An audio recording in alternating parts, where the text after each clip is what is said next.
கிறிஸ்துவுக்குள் பிரியமானவர்களே, கர்த்தரும் இரட்சகருமாய் இயேசு கிறிஸ்துவின் ஈடிய நாமத்தினாலே உங்கள் யாவருக்கும் என் அன்பின் வாழ்த்துக்களை இயேசு கிறிஸ்து நாமத்தினால் தெரிவித்துக் கொள்கிறேன். தேவனருளிய அப்பம் பிரேயர் மினிஸ்ட்ரி சேனல் மூலியமாக உங்களோடு சந்திப்பதில் மிகுந்த மகிழ்ச்சி அடைகிறேன். தினம்தோறும் இரவு நேரத்திலே பரிசுத்த வேதாகமத்திலிருந்து ஒரு பகுதியை நாம் தியானித்து நம்முடைய குடும்ப பாதுகாப்பிற்காக நாம் ஜெபிக்கிறோம். உபவாச நாட்களிலே இரவும் பகலுமாக அதிகாலையில் சிலுவை தியானம், உபவாசத்திற்காக ஒரு செய்தி, இரவு நேரத்திலே நம்ம என்ன செய்து கொண்டிருக்கிறோம் எல்லாவற்றையும் நாம் தியானிக்கிறோம். ஓசியா 8ஆம் அதிகாரம் 2-3 ஆகிய வசனங்கள், புதிய ஏற்பாட்டிலே ரோமர் 12ஆம் அதிகாரம் 9ஆம் வசனம். எங்கள் தேவனே உம்மை அறிந்திருக்கிறோம் என்று சொல்லி இஸ்ரவேல் கூப்பிடுவார்கள். ஆனாலும் இஸ்ரவேலர் நன்மையை வெறுத்தார்கள், சத்துரு அவர்களை தொடருவான். புதிய ஏற்பாட்டிலே உங்கள் அன்பு மாயமற்றதாய் இருப்பதாக, தீமை வெறுத்து நன்மையை பற்றி கொண்டு இருங்கள். ஹல்லேலூயா. கிறிஸ்துவுக்குள் பிரியமானவர்களே, நன்மையை பற்றி கொண்டு இருங்கள், தீமையை வெறுத்து விடுங்கள், உண்மையான அன்பு கூறுங்கள். எங்கள் தேவனே உம்மை அறிந்திருக்கிறோம் என்று சொல்லி இஸ்ரவேலர் கூப்பிடுவார்கள். உபவாச நாட்கள்ல சில வீட்டுல என்ன நடக்கு அப்படின்னா, எங்கள் தேவனே அப்படின்னு சொல்லி உம்மை அறிந்திருக்கிறோம் என்று சொல்லி இஸ்ரவேல் ஜனங்கள் கூப்பிடுறாங்கப்பா. ஆனால் இஸ்ரவேல் ஜனங்கள் என்ன பண்றாங்க அப்படின்னா, ஆனாலும் இஸ்ரவேலர் நன்மையை வெறுத்தார்கள். கர்த்தருடைய பிள்ளைகள் நன்மையை விரும்பினால் ஆசீர்வாதம். இன்னைக்கு என்ன நடக்கு அப்படின்னா, நன்மையை விரும்பாமல் நன்மையை வெறுக்கிறாங்க. அதுதான் அதுல பிரச்சனை. இயேசு கிறிஸ்து நன்மை செய்கிறவரா சுற்றி திரிந்தார். நம்ம வீட்டுக்குள்ள இயேசு வந்தாலே நன்மை தான். நன்மை அப்படின்னு சொல்லி பார்க்கும்போது அவர்தான் நன்மை செய்கிறவர். இயேசு கிறிஸ்து தான் நன்மை செய்கிறவர். நசரேனாகிய இயேசு கிறிஸ்து நன்மை செய்கிறவர். எங்கள் தேவனே உம்மை அறிந்திருக்கிறோம் என்று சொல்லி இஸ்ரவேலர் கூப்பிடுவார்கள். ஆனாலும் இஸ்ரவேலர் நன்மை வெறுத்தார்கள். இன்னைக்கு நிறைய குடும்பத்துல வீட்டுல பிரச்சனை இருக்குன்னு சொல்லி உபவாசம் இருந்து கூட சில குடும்பத்திலே நைட்டும் பகலுமா கூப்பிட்டு இருப்பாங்க. ஆனா நன்மை வெறுத்தார்கள் அப்படின்னா இயேசு கிறிஸ்து சில குடும்பத்துல வெறுத்திருப்பாங்க, வெளியே தெரியாது. என் வீட்டுல இந்த பிரச்சனை முடியணும், இந்த போராட்டம் இருக்கு, இந்த குழப்பம் இருக்கு, இந்த தேவை இருக்கு, இந்த காரியம் இருக்கு அப்படின்னு மட்டும்தான் கூப்பிடுவாங்களே தவிர, நான் உங்க வீட்டுக்குள்ள வாரேன், நான் வந்தாதான் உங்க வீட்டுல எல்லா பிரச்சனையும் சரி பண்ண முடியும், நான் தான் உங்களுக்கு தகப்பனும் தாயுமா இருக்கிறேன், நான் உங்க வீட்டுக்குள்ள வாரேன் அப்படின்னு, இல்ல வேண்டாம் அப்படிம்பாங்க. இப்ப கடைசி காலத்துல என்ன நடக்கும் அப்படின்னா, ஏன் தேவைக்காக மட்டும்தான். இப்ப நிறைய குடும்பத்துல அப்படிதான் இருக்கு. காலையில் தூங்கி எழுந்துச்சோன்னா வேலைக்கு ஓடிடுவாங்க. என்னன்னு சொல்லி கேட்டா, மாசம் முடிஞ்சாலும் சம்பளம் வரும் அப்படிம்பாங்க. வீட்டுல சகல செழிப்பு இருந்துச்சு அப்படின்னா வேலைக்கு போக மாட்டாங்க. ஒரு தேவை இருக்கு அப்படின்னா காலையில கரெக்டா வண்டி கிளம்பிடும். ஏன்னா நான் சின்ன வயசுல வேலை பார்த்துருக்கேன். காலையில கரெக்டா டியூட்டி ஆகணும்னு அங்க கம்பெனில நிற்பேன், ஆபீஸ்ல நிற்பேன், வேலை செய்ய இடத்துல நிற்பேன், எல்லா இடத்துலயும் நிற்போம். என்ன காரணம்? சம்பளம் அந்தந்த டயத்துல வந்துடணும். இல்லைன்னா அடுத்த மாசம் அடுத்த ப்ராப்ளம் வந்துடும். இஸ்ரவேல் ஜனங்கள் தேவனை கூப்பிடுறாங்க. ஆனா உங்க வீட்டுக்கு நான் வாரேன், நான் உங்க படகுல ஏறினாதான் உங்க வாழ்க்கை சரியாகும் அப்படின்னு சொன்னா வேண்டாம் அப்படின்றாங்க. ஆனாலும் இஸ்ரவேலர் நன்மை வெறுத்துட்டாங்க. நன்மை வெறுக்கிறதுனாலதான் சத்துரு அவர்களை தொடருவாங்க. உண்மையிலே நம்ம ஒரு சின்ன காரியத்தை மட்டும் யோசித்து பார்ப்போமே. ஒரு குட்டி பிள்ளை இல்ல ஒரு குட்டி பையன் கடைக்கு போகும்போது அப்பா தூக்கிட்டு போவாரு. அந்த பிள்ளைய கீழே கூட இறக்கி விட்டுற மாட்டாங்க. அப்பா தூக்கிட்டு போகும்போது அந்த பிள்ளை ஓடவும் முடியாது, ரோடை விட்டு கிராஸ் பண்ணும்போது ஒரு சின்ன மிஸ்டேக் கூட வராது. ஏன்னா அப்பா கையில இருக்கும். ஆனா அந்த பிள்ளை பெருசானதுக்கப்புறம் பாருங்க, அப்பா பேச்சு கேட்க மாட்டாங்க. நானே கார் எடுத்து வண்டி ஓட்டுறேன். நானே டூ வீலர் ஓட்டுறேன். அப்புறம் பார்த்தா நெறைய பிரச்சனையில போய் மாட்டிட்டு இருப்பாங்க. அப்பா கைக்குள் அடங்கி இருக்கும்போது, உங்களோட வாழ்க்கையில ஒரு ஆசீர்வாதம். நம்ம படகுல கர்த்தர் இருக்கும்போது தான் நன்மை. இஸ்ரவேல் ஜனங்கள் நன்மை வெறுத்தார்கள் அப்படின்னு துக்கப்படுறாரு. அப்படின்னா என்ன துக்கப்படுறாரு? நன்மை வெறுக்கிறீங்கப்பா. அதனாலதான் சத்துரு தொடர்றான். அத முதல்ல நீங்க தெரிஞ்சுக்கோங்க அப்படிங்கிறாரு. இன்னைக்கு நெறைய குடும்பத்துல என்ன நடக்குது? இயேசு வேண்டாம்மா. ஆனா ஆசீர்வாதம் மட்டும் வேணும்மா. வீட்ல மனம் திரும்ப மாட்டாங்களாம். ஆனா ஆசீர்வாதம் மட்டும் வேணும்மா. பாவ மன்னிப்பே பெற்றுக்கொள்ள மாட்டாங்களாம். ஆனா ஆசீர்வாதம் மட்டும் வேணும்மா. ஒண்ணுமே செய்ய மாட்டாங்களாம். ஆனா என் வீட்ல அற்புதம் வேணுமா, அதிசயம் நடக்கணுமா? எப்படி? 24 மணி நேரம் நம்ம வாழ்க்கையிலே நம்ம கூட கர்த்தர் இருப்பாரானால் நன்மை. நன்மை அப்படின்னாலே கர்த்தர் தான். நன்மை செய்கிறவராக நசரேயனாகிய இயேசு கிறிஸ்து சுற்றித் திரிந்தார். அந்த இயேசு கிறிஸ்து நம்ம படகுல இருக்கும்போது, நம்ம வாழ்க்கையில இருக்கும்போது, நம்ம இதயத்துல இருக்கும்போது, நம்ம குடும்பத்துல இருக்கும்போது, நம்ம வீட்ல இருக்கும்போது, நம்ம வாழ்க்கையில இருக்கும்போது, நம்ம வெளியில புறப்பட்டு போகும்போதெல்லாம் கர்த்தர் வரும்போது, இயேசு கிறிஸ்து வரும்போது, சத்துரு தொடரமாட்டான். ஆனா நான் தனியா பிச்சுட்டு போறேன். நான் தனியா போறேன். நான் அப்படி போறேன். நான் இப்படி போறேன் அப்படிம்பாங்க. சத்துரு அவர்களை தொடருவான். தீமையை வெறுத்து நன்மையை பற்றிக் கொண்டு இருங்கள். சரி, இந்த சத்துரு எப்ப பிரதர் வாரான் அப்படின்னு சொல்லி நம்ம கொஞ்சம் பைபிள்ல இருந்து பார்க்கும்போது, தீமையை வெறுக்கல அப்படின்னா சத்துரு உள்ள வந்துருவான்.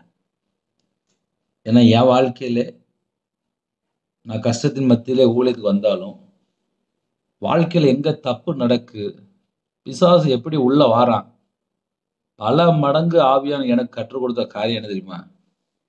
எங்கெல்லாம் மனுஷனோட சத்தத்துக்கு செவி கொடுக்கிறோமோ, எங்கெல்லாம் தீமைக்கு இடம் கொடுக்கிறோமோ, எங்கெல்லாம் பாவத்துக்கு இடம் கொடுக்கிறோமோ, அந்த வீட்டுக்குள்ளலாம் சம்பளம் போட்டு உட்கார்ந்திருப்பான். வெளியில எந்திரிச்சு போமாட்டான். அவன அடிச்சாலும் போமாட்டான், உதைச்சாலும் போமாட்டான். மனம் திரும்பி பாவ மன்னிப்பை பெற்றுக்கொண்டா மட்டும்தான் அந்த வீட்டுக்குள்ள இயேசு கிறிஸ்து வருவாரு. அந்த வீட்ல தான் சத்துரு போராட்டம் இருக்காது. நெறைய குடும்பத்திலே பைபிளுடைய ரகசியம் தெரிய மாட்டுக்கு. ஒரு வீட்டுக்குள்ள சத்துரு வந்துட்டான், அப்ப என்ன செய்யணும் அப்படின்னா, இடம் குடுத்திருப்பாங்க. அந்த பாவத்திலிருந்து மனம் திரும்பி பாவ மன்னிப்பை பெற்றுக்கொண்டு, இனிமேல் நான் உங்க வார்த்தைக்கு நான் கீழ்ப்படிவேன். இனிமேல் நான் பாவம் பண்ண மாட்டேன். அப்படின்னு சொல்லி மனம் திரும்பி அறிக்கை செய்து விட்டுவிடும்போது தான் தேவனிடத்திலிருந்து இரக்கங்களை பெற்றுக்கொள்கிறார். அந்த படகுல தான் இயேசு இருப்பார். இயேசு வந்த வீட்ல சமாதானம், இயேசு வந்த வீட்ல ஆசீர்வாதம், இயேசு வந்த வீட்டுக்குள்ள தான் வியாதி குணமாகுது. அதனால இரவு நேரத்துல இன்னைக்கு செய்தி என்ன பிரதர் அப்படின்னா, நன்மைய விரும்புங்க. நன்மைய விரும்பும்போது இயேசு கூட இருப்பார். தீமைய வெறுத்துருங்க. பிசாசு போயிருவான். மனம் திரும்பி பாவ மன்னிப்பு அறிக்கை பண்ணி விட்டுருங்க. அந்த வீட்டுக்குள்ள பிசாசு உள்ள என்டர் ஆக மாட்டான். இல்ல, இல்ல. நாங்க எத்தன மெசேஜ் கேட்டாலும் மறுபடியும் நாங்க செல்போன் பார்க்கத்தான் செய்வோம். நாங்க மறுபடியும் பாவ அடிமையில தான் வாழ்வோம். மறுபடியும் நாங்க நாடகம் பார்க்கத்தான் செய்வோம். மறுபடியும் நாங்க படம் பார்க்கத்தான் செய்வோம். நாங்க இஷ்டம் போல தான் வாழ்வோம் அப்படின்னா, அவங்க ஒரு வாரமா இருக்கட்டும். சத்துரு அவர்களை தொடருவான் அப்படின்னு சொல்லி முடிச்சிட்டாரு. அதனால பைபிள் ரெக்கார்டு, பைபிள் சத்தியம், மனம் திரும்பும்போது பரிசுத்தமாக்கப்படுகிறோம். மனம் திரும்பும்போது தம்முடைய சொந்த இரத்தத்தினால கழுவி சுத்திகரித்து நம்மளை நீதிமானா மாற்றி பரிசுத்தவானா மாற்றி தான் ஆசீர்வதிக்கிறார். ஆசீர்வாதம் அப்படின்னு உடனே டக்குன்னு வீட்டுக்குள்ள வந்து விழுந்துடாது. ஒரு மனுஷன் மனம் திரும்பி உண்மையா வாழ்ந்து பரிசுத்தமா வாழ்ந்து நீதியை பின்பற்றி கர்த்தருக்கு பிரியமானபடி கட்டளை கீழ்ப்படிந்து கை கொண்டால் ஆசீர்வாதம். நிறைய குடும்பத்துல உபவாசம் அப்படின்னு உடனே இரவும் பகலுமா உபவாசம் இருந்துருவாங்க. ஆனா பேசுற ஃபுல்லா பொய்யா தான் இருக்கும். உண்மையும் இருக்காது, ஒண்ணும் இருக்காது. கேட்டா வீட்ல சில நேரத்துல நாங்க பேசியதும் பிரதர் அப்படிம்பாங்க. மனுஷன கண்டு பயம் கண்ணிய வருவிக்கும். பொய் பேசும்போது பொய்க்கு பிதா லூசிபர் அங்க வந்துருவான். தீமையை வெறுக்க சொல்லியிருக்காரு. பொய் பேசுறீங்களா அதெல்லாம் வெறுத்துருங்க. நன்மைய இஸ்ரவேல் ஜனங்கள் நன்மை வெறுத்துட்டாங்க அப்படின்னு போட்டிருக்கு. இயேசு கிறிஸ்துவ வீட்டுக்குள்ள வரணும் அப்படின்னா சில புரோகிராம் மாறணும், சில சிஸ்டமேட்டிக் மாறணும். நல்லது மட்டுமே யோசிக்கணும். அப்பதான் இயேசு கூட இருப்பாரு. தீமையை யோசிக்கும் போது பிசாசு அங்க உள்ள என்டர் ஆயிடுவான். அதனால நைட் நேரத்திலே இன்னைக்கு செய்தி என்ன அப்படின்னா உங்களுக்கே புரிஞ்சிருக்கும். சத்துரு அவர்களை தொடருவான். சில வசனம்லாம் மக்களுக்கே தெரியாது. நான் இயேசுவை ஏற்றுக்கொண்டேன். அதுக்கப்புறம் எனக்கு ஏன் பிசாசு போராட்டம்? நான் தான் சர்ச்சில் போய் ஜெபம் பண்ணிட்டு வந்துட்டோம்ல. நான் தான் உபவாசம் இருக்கிறோம்ல. நான் தான் காணிக்க வச்சிட்டோம்ல. அப்படின்னு சொல்லி ஏகப்பட்ட இவங்க மைண்ட்ல போட்டு செட் பண்ணி பார்த்துட்டு இருப்பாங்க. 1000 செட்டிங் போடலாம். தீமையை வெறுக்கலைன்னா பிசாசு அதே வீட்டுல தான் இருப்பான். நன்மை வெறுக்கும் போது சத்துரு அவர்களை தொடருவான். 2 பாயிண்ட் தான் மெசேஜ். எங்கள் தேவனே உம்மை அறிந்திருக்கிறோம் என்று சொல்லி இஸ்ரவேல் ஜனங்கள் கூப்பிடுவார்கள். ஆனாலும் இஸ்ரவேலர் நன்மை வெறுத்துட்டாங்கப்பா அப்படின்னு சொல்லி முடிச்சிட்டாரு. அப்படின்னா என்ன அர்த்தம்? இன்னைக்கு நைட் என்ன அர்த்தம் அப்படின்னா, நன்மை வெறுக்கிறீங்களா? நன்மை விரும்புறீங்களா? தீமையை வெறுக்கிறீங்களா? தீமையை நேசிக்கிறீங்களா? அப்படிதான் நம்ம சில கேள்வியெல்லாம் கேட்க வேண்டியிருக்கு. தீமையை வெறுத்தாச்சு அப்படின்னா பிசாசு இருக்க மாட்டான். தீமையை நேசிக்கும் போது அந்த பிசாசு அந்த வீட்டுல தான் இருப்பான். இதுதான் பைபிள் ரெக்கார்டு. நைட்டு ஃபுல்லா ஜெபம் பண்ணிடுவாங்க, பகல் ஃபுல்லா ஜெபம் பண்ணிடுவாங்க. ஆனா தீமையை வெறுக்கணுமே, அதை நம்ம எப்படி சொன்னா புரியும் அப்படின்னா, பிரதர் நான் உபவாசம் இருக்கேன் பிரதர். சரி, ஒரு 7 வருஷமா ஒரே ஒரு நாடகம் மட்டும் பார்க்குறேன் பிரதர். அந்த நாடகம் ரொம்ப நல்ல நாடகம் பிரதர். அதை மட்டும் ஒரு 1/2 மணி நேரம் மட்டும் நான் பார்த்துக்கிறேனே அப்படிம்பாங்க. ரொம்ப இல்லை, ஒரு 1/2 மணி நேரம் மட்டும். யாருக்குமே தெரியாம அந்த நாடகத்தை மட்டும் ஒரு 1/2 மணி நேரம் பார்த்துருவாங்க. அது இதயத்துக்குள்ள அந்த எண்ணங்கள் இருக்கு, அந்த நாடகம் உள்ள இருக்கு, அதை நேசிக்கிறாங்க. அதை நேசிக்கும் போது தீமை உள்ள இருக்கு. தீமை அவங்க வெறுக்கல. பிசாசு அது மூலியமா அந்த 1/2 மணி நேரம் மூலியமா வீட்டுக்குள்ள வந்துட்டு தான் போவான். அதனால கர்த்தர் குடும்பத்தை ஆசீர்வதிக்கணும் அப்படின்னா தீமை வெறுத்தா மட்டும்தான் ஆசீர்வதிப்பார். ஆனா இஸ்ரவேல் ஜனங்கள் என்ன பண்ணாங்க அப்படின்னா நன்மை வெறுத்துட்டாங்களாம். எல்லாம் ஆப்போசிட்டா நடக்கு. சத்துரு அவர்களை தொடருவான் அப்படின்னு சொல்லி முடிச்சிட்டாரு. உபவாச நாட்களில் இப்படி நம்ம ஒரு வசனத்தை நம்ம தியானிக்கும் போது நம்ம என்ன பொசிஷன்ல இருக்கோம் அதை கண்டுபிடிக்க மட்டும்தான் இப்படிப்பட்ட வசனம். ஆனால் நைட் நேரத்தில் எனக்கு ஆசீர்வாதம் பேச தெரியும், வாக்குத்தத்தம் பேச தெரியும். இப்போ கடைசி காலத்தில் டயலாக் பிரசங்கம் பண்றாங்க, அதுவும் பேச தெரியும். நீங்க நல்லா இருப்பீங்க, நீங்க அப்படி இருப்பீங்க, நீங்க இப்படி இருப்பீங்க, அதெல்லாம் பேச தெரியும். ஆனால் நம்ம ஜெபம் பண்ணும்போது பரலோகத்துக்குள்ள போகணுமே. இன்னைக்கு நைட்டு நம்ம என்ன சூழ்நிலை இருக்கிறோம், நம்ம வீட்டில் என்ன பிரச்சனை இருக்கு, நமக்கு என்ன தேவை இருக்கு, இதெல்லாம் நம்ம தான் கண்டுபிடிக்கணும். உபவாச நாட்கள் இருக்கிறீங்களா? நீங்க செல்போன் எல்லாம் ஆஃப் பண்ணிட்டு தேவனுடைய பாதத்துல இருங்க. அப்பதான் ஆவிக்குரிய வாழ்க்கையில நம்ம எப்படி இருக்கிறோம்னு சொல்லி தேவனுடைய பாதத்துல காத்திருந்து ஜெபிக்க முடியும். அதனால இன்னைக்கு இரவு யாரெல்லாம் இந்த வசனம் நீங்க கேட்குறீங்களோ, பிசாசுக்கு எங்கேயா இடம் கொடுக்குறோமா அதை மட்டும் நம்ம கொஞ்சம் கண்டுபிடிச்சு பார்ப்போம். ஒரு வீட்டுக்குள்ள இயேசு கிறிஸ்து வரணும் அப்படின்னா தீமையை வெறுத்துட்டாங்களா அப்படின்னு சொல்லி கேட்பாரு. தீமையை வெறுக்காம இருக்கிற வரையும் அந்த வீட்டுக்குள்ள இயேசு கிறிஸ்து எப்படி வருவாரு? யோசித்து பாருங்க. ஒரு சின்ன ஜெபம் பண்ணி முடிச்சிருவோம். என் பேர் ரவிராஜ். தேவன் அருளிய மினிஸ்டர்களுக்காக ஜெபித்துக் கொள்ளுங்கள். கண்களை மூடி நாம் ஜெபம் செய்வோம். அன்பின் கர்த்தாவே உம்மை நன்றியோடு துதிக்கிறோம்ப்பா. கர்த்தருடைய கரத்துல அர்ப்பணிக்கிறோம். உபவாசத்தோடு இருக்காங்க கர்த்தர் நீங்களே பொறுப்பெடுத்துக் கொள்ளுங்க. இந்த நாள் முழுவதும் பாதுகாத்த கிருபைக்கு 1000 மடங்கு உமக்கு நன்றி செலுத்திடும். நைட் டியூட்டில இருக்காங்க, நைட்டு டிராவலிங்ல இருக்காங்க. கர்த்தருடைய கரம் பிள்ளைகளோட கூட இருக்கட்டும். சரீரத்தை பலவீனத்தோடு எத்தனையோ குடும்பத்தில் இருக்காங்க. உம்முடைய தழும்புள்ள கரத்தினால தொட்டு சுகமாக்கி தாங்க, தீர்காயுசு தாங்க, பரிபூரணமான சுகம் தாங்க.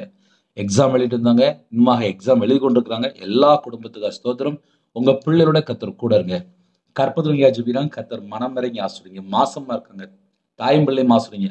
டெலிவரி புறப்படுறாங்க, பரம வைத்தியர் கூட இருந்து நார்மல் டெலிவரி ஆக்கித்தாங்க. இரவும் போலுமா சில குடும்பத்தில் 40 நாளுமே இணைந்து செய்தி கேட்குறாங்க, ஜெபிக்கிறாங்க. அந்த குடும்பத்தை கர்த்தர் பொறுப்படுத்துவங்க. கடன்ல கஷ்டப்படுறாங்க, கடன் பிரச்சனைக்கு இந்த உபவாச நாட்களில் ஒரு முடிவு கொண்டு வாங்க. கர்த்தர் அந்த குடும்பத்தை ஆசீர்வதிக்கணும். கண்ணீரை தொடங்க, துக்கத்தை மாற்றுங்க, வேதனை நீக்கி போடுங்க, தலைமுறை சாபத்தை நீக்கி போடுங்க. கர்த்தர் பரிபூர்ணமா ஆசீர்வதிங்க. திருமணம் அப்பா சில குடும்பத்துல முடிந்த பின்பாக நிம்மதி இல்லாத ஒரு வாழ்க்கையா இருக்கு. எந்த சூழ்நிலை உபவாசத்து இருக்காங்களோ கர்த்தர் அங்கீகரித்து அவங்களோட வாழ்க்கையை எல்லாவற்றையும் மாற்றித்தாங்க. சில குடும்பத்துல பிள்ளைகளுக்கு வயசு அதிகமாயிட்டு போகுது. எல்லா குறைகள் குற்றங்கள் எல்லாவற்றையும் கர்த்தர் மன்னித்து ரட்சிக்கப்பட்ட ஒரு குடும்பமா தாங்க. தேவன் அருளி அப்பம் பிரேச்சன் மூலமா இணைந்திருக்க எல்லா குடும்பத்தையும் ஜீவ உபசம் எழுதப்படணும். அவங்களுடைய பாவத்தை மன்னித்து, அக்கிரமத்தை மன்னித்து, தலைமுறை சாபத்தை நீக்கி ஜீவ புஸ்தகம் எழுதப்படணும். இப்ப ஆசீர்வதிக்கப்படணும். கர்த்தர் கிருபை செய்யுங்க. இரவு மூலமா இணைந்திருக்காங்க. அந்த குடும்பம், அவங்களுடைய வம்சம், அவங்களுடைய தலைமுறை இயேசு கிறிஸ்து நாமத்தினால் ஆசீர்வட்டும். எங்க வீட்டுக்குள்ள இயேசு கிறிஸ்து ராஜா வாங்க. உங்களோட ரத்த கோட்டைகளை வேலடைத்து மூடி மறைத்து பாதுகாத்துடுங்க. குறைகள் குற்றங்கள் பாவங்கள் அக்கிரமங்கள் கத்தரை விட்டு தள்ளி போய் எந்தெந்த காரியத்துல மீறுதல் துன்மார்க்கமான காரியம் துரோகமான காரியம் அசுத்தமான காரியம் தீட்டான காரியம் இருக்கோ அது எல்லாவற்றையும் நீக்கி போட்டு உங்க பிள்ளைகளை பரிபூர்ணமா ஆசிரிங்க. சீக்கிரமா படுத்துங்க, அது கிருபை செய்யுங்க. தேவனோட சமூகத்துல கண்விழிக்க அது கிருபை செய்யுங்க. எங்களோட ஆவியை உங்களுடைய கரத்துல முடியும். வானத்துக்கும் பூமிக்கும் சகல அதிகாரம் உள்ள கர்த்தர் நாமத்துக்குள்ளே ஒவ்வொரு குடும்பத்தையும் அர்ப்பணிக்கிறோம். எல்லா தேச ஜனங்களையும் உம்முடைய ஜீவனுக்கு அர்ப்பணிக்கிறோம். கர்த்தர் பொறுப்படுத்துங்க. துதிகன மகிமை எல்லாம் ஒருவருக்கே செலுத்திடும். இயேசு கிறிஸ்து பிதாவே ஆமென். தேவனுக்கு மகிமை உண்டதாக. கர்த்தர் தாமே உங்களையும் உங்கள் குடும்பத்தின் சகல காத்தும் சம்பூர்ணமா திருப்தியாக கர்த்தர் கூட பரிபூர்ணமா ஆசீர்வதிப்பாராக ஆமென்.